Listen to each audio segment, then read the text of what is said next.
At exactly 3:41 in the afternoon, under the ruthless California sun, the illusion shattered because the doors of Chanel didn't just stay closed, they were locked on purpose. And the woman standing outside them, draped in ivory, cloaked in expectation, carrying the weight of a royal title, was Meghan Markle. What happened in those 12 blistering minutes on North Rodeo Drive wasn't a scheduling error. It wasn't confusion. It wasn't an overzealous security guard having a bad day. It was a sentence being carried out publicly, deliberately, irreversibly. She approached the Beverly Hills flagship the way someone approaches a throne room they believe still belongs to them. Oversized sunglasses shielding her eyes, phone in hand, cape coat flowing just enough to whisper power. She expected choreography, the hushed welcome, the discreet escort to a private salon, the flutter of assistants eager to please. Instead, two security guards stepped forward like stone pillars and blocked her path to the iconic double C doors. There was no apology in their posture, no nervousness, just procedure. One sentence delivered calmly, firmly, without tremor: "We have been instructed not to accommodate you at this time." But in luxury fashion, that phrase is a guillotine. Witnesses froze. Staff from neighboring boutiques watched with open disbelief. For several seconds, she didn't move. Her hand tightened around her phone mid-text. The silence was surgical. And then came the pacing, the sharp turn of the heel, the frantic call. Reports from onlookers say her voice carried, disbelief morphing into fury. Within 20 minutes, Prince Harry arrived, jaw set, face pale, stepping into a confrontation that had already been decided long before either of them touched Rodeo Drive. He attempted reason. He attempted presence. The head of security responded with a single controlled shake of the head. No exceptions. Not for dukes. Not for duchesses, not for anyone. Because this wasn't about Beverly Hills. It was about Paris. It was about Rue Cambon. It was about a decision signed off months earlier by Bruno Pavlovsky. The directive had already been circulated internally. No entry, no appointments, no loans, no association. What unfolded in California was simply the visible enforcement of a ruling that insiders reportedly called the nuclear option. In the lexicon of legacy fashion houses, that phrase is reserved for only one category: permanent erasure. But to understand why one of the most powerful luxury houses on earth would take such an extreme measure against a woman who once embodied modern glamour, you have to rewind. Not weeks, not months, years. The fracture reportedly began during a private visit to the Chanel atelier in Paris in late 2024, a visit framed publicly as exploratory, cultural, collaborative. According to insiders present that day, the temperature in the room shifted within minutes. She did not arrive as a client. She did not arrive as a guest. She arrived as if she were preparing to steer the ship. Requests were made, confidential sketches from the upcoming Mentiers d'Art collection, suggestions offered, softening French rigidity, modernizing mystique, expanding accessibility. Then came what multiple staffers describe as the moment the air disappeared entirely, a proposal to rename a silk trim after herself.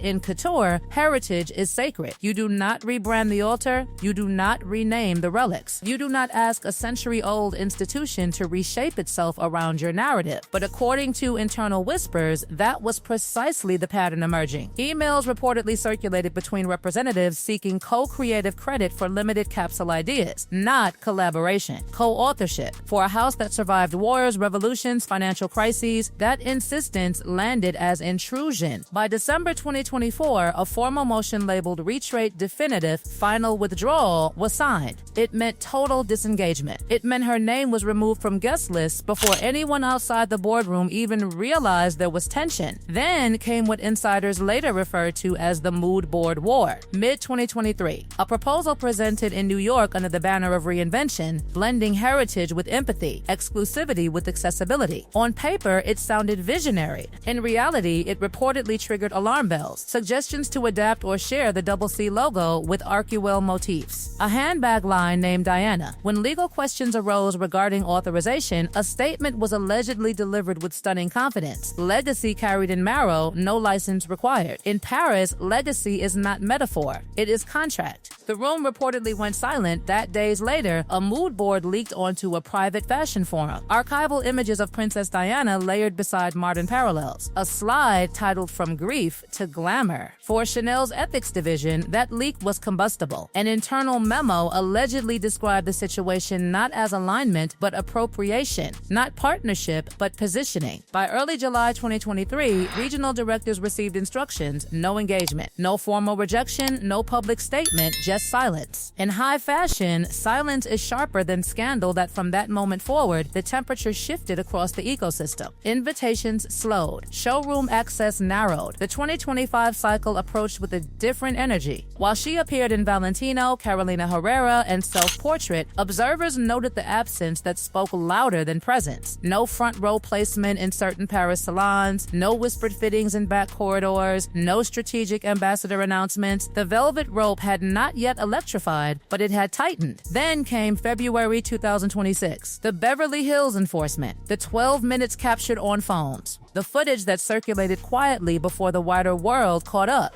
Behind the scenes, what happened next was colder still. A roundtable reportedly convened among representatives from major conglomerates, including stakeholders tied to LVMH and Kering. The language was clinical: PR contamination risk, brand volatility, narrative instability. The concern wasn't politics, it wasn't personality, it was predictability. In luxury, predictability equals safety. Safety equals value. Value equals survival.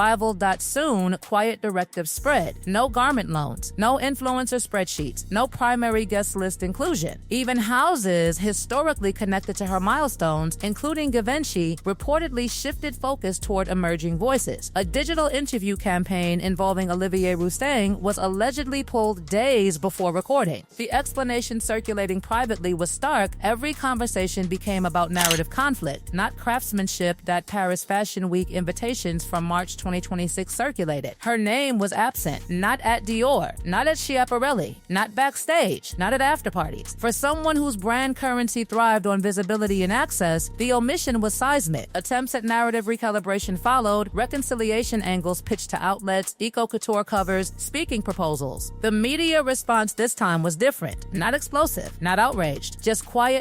Within Montecito, pressure mounted. Legal exploration into discrimination claims reportedly dissolved under lack of precedent. A curated leak reframing exclusion as systemic bias was distributed to dozens of editors. Only one minor platform amplified it. Major publications remained still. And when a private email attributed to Bruno Pavlovsky surfaced on an industry server emphasizing strategy over emotion, the message crystallized: this was not impulsive. It was structural. What makes this saga devastating isn't the spectacle on Rodeo Drive. It's the architecture behind it. Legacy houses do not react. They calculate, they observe, they wait. And when they act collectively. The silence that followed was not oversight. It was agreement. The ecosystem had decided that the narrative surrounding her had become louder than the garments themselves. In an industry built on mystique, discretion, and the quiet power of invitation, that imbalance was fatal. That by mid-February, her name reportedly appeared in internal spreadsheets labeled "Do Not Book." Streaming projects tied to luxury intersections cooled. Sponsors hesitated. The ripple effect moved beyond fashion into broader commercial terrain, because when Paris withdraws, it does not whisper. It reverberates. And perhaps the most brutal detail of all, there was no press conference, no fiery statement, no explosive legal showdown, just doors that no longer opened,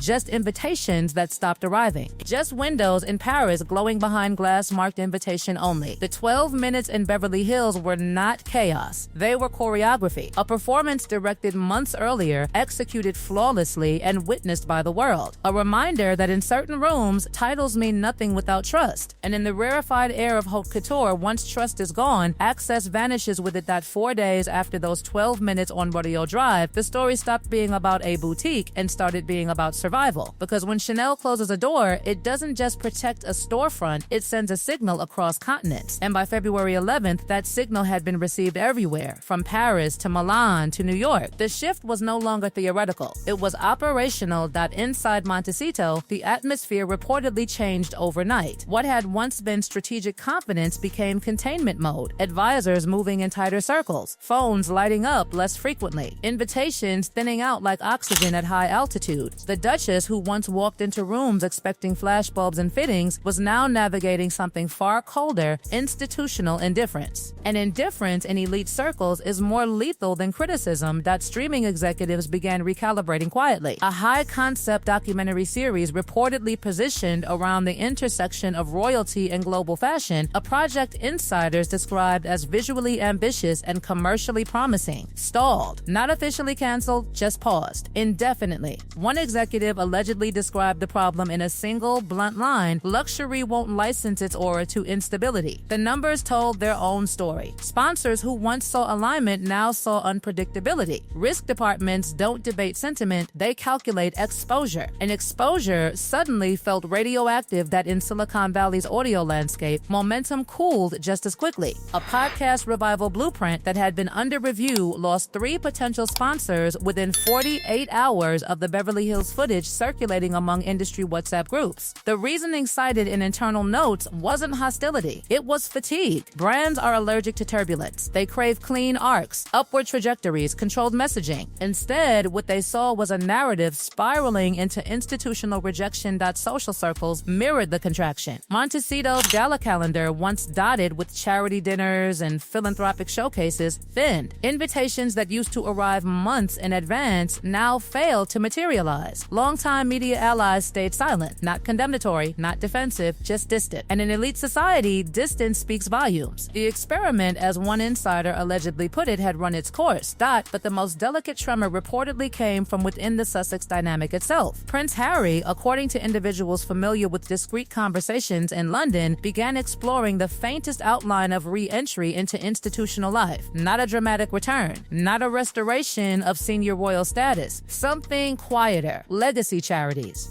Limited engagements. A rehabilitation of duty over disruption. The response filtering back from palace channels was clinical. Reintegration could be discussed, conditions would be strict, and one condition loomed above the rest: separation of roles. The door might open for the sun. It would not open for the storm that followed him. That reality reportedly landed heavily. Because February 7th had not just been a fashion moment, it had been a mirror. A recognition that protection once assumed to be permanent was conditional. Titles do not override ecosystems. Ecosystems protect themselves, and the European luxury machine had demonstrated exactly how efficiently it could do so. The final blow was psychological rather than procedural, because what the world witnessed on Rodeo Drive wasn't just a refusal, it was hierarchy displayed in real time. A reminder that legacy outlives individuals, that institutions can withstand storms by simply closing their doors and waiting, and that even global notoriety cannot pry open a gate secured by collective will. In the end, there was no dramatic courtroom showdown, no televised reconciliation,